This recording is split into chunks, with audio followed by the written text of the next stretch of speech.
Hey, Pete, so let's talk about historical trends and how people that they're getting closer to retirement or they're in it, what they can learn to better understand the impact of inflation.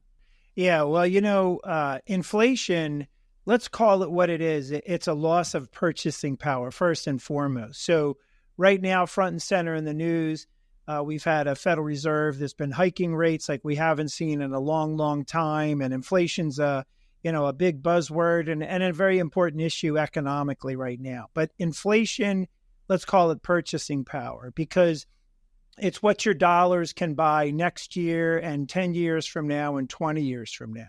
So when you think about money you have in a bank account, think of it like stamps. I think this is the best example, is if you think back to, the 1980s, a stamp was 12 cents. Probably had a picture of the Soviets and the United States touching hands in linking up in outer space. Fast forward now, and a stamp is what, 75 cents. So that your dollars are not going to go as far as they once did, and that's really the key element to loss of purchasing power. Why it's so important. But when you talk about the history of inflation, you have to recognize that it is not this nice, smooth, orderly thing. The Federal Reserve right now is trying to get to 2% inflation. And for the better part of this century, I'd say, we have been in the 2 and 3% inflation figures.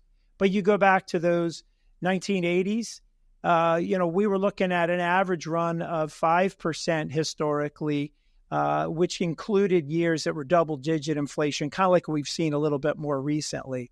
So inflation is something you need to be aware of because it happens very slowly, like the way paint dries.